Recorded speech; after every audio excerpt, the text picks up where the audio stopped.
দর্শক, শিরোনামে যেমনটা জানাচ্ছিলাম, কক্সবাজারে সফরে রয়েছেন প্রধানমন্ত্রী তারেক রহমান।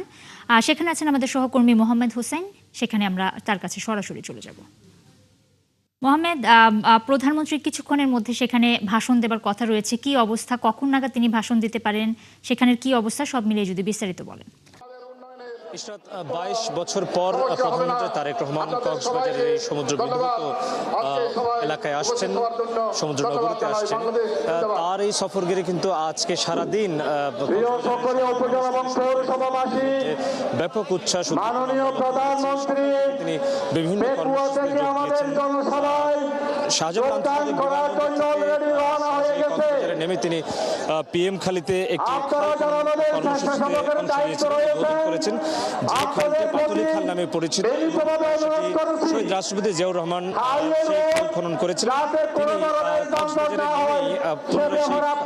খাল পুনঃখননের কর্মসূচির উদ্বোধন করেন।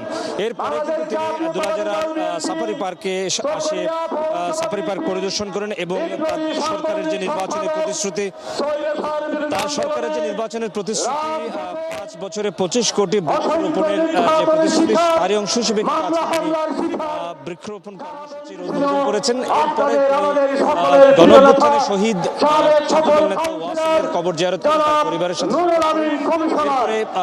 এরপরে কক্সবাজার 1 আসনের সংসদ সদস্য সরকারের স্বরাষ্ট্রমন্ত্রী সালাউদ্দিন আহমেদের নির্বাচনের প্রতিশ্রুতি অনুযায়ী পেকুয়া পৌরসভা এবং মাতামুহুরী উপজেলা ভিত্তিপ্রস্তর উদ্বোধন করেছেন। এরপরে তিনি কিন্তু এই চকরিয়ার পৌর বাস টার্মিনাল মাঠে আসার কথা রয়েছে। তিনি এসে এখানে বক্তব্য রাখবেন। তার বক্তব্য শোনার জন্য কিন্তু হাজারো নেতাকর্মী, সাধারণ মানুষ অপেক্ষা করছেন।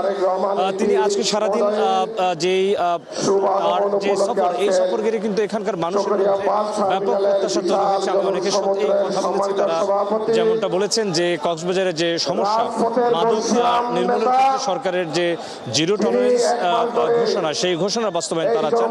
এছাড়া চট্টগ্রাম কক্সবাজার যে মহাসড়ক, সেই মহাসড়ক 6 লেনে উন্নীত করবার। মোহাম্মদ হোসেন, অনেক ধন্যবাদ আপনাকে। নিশ্চয়ই প্রধানমন্ত্রী তারেক রহমান যখন বক্তব্য রাখবেন তখন আমরা সেখানে আপনার কাছে যাব এবং সেখানকার বিস্তারিত আপনার কাছ থেকে জেনে নেব।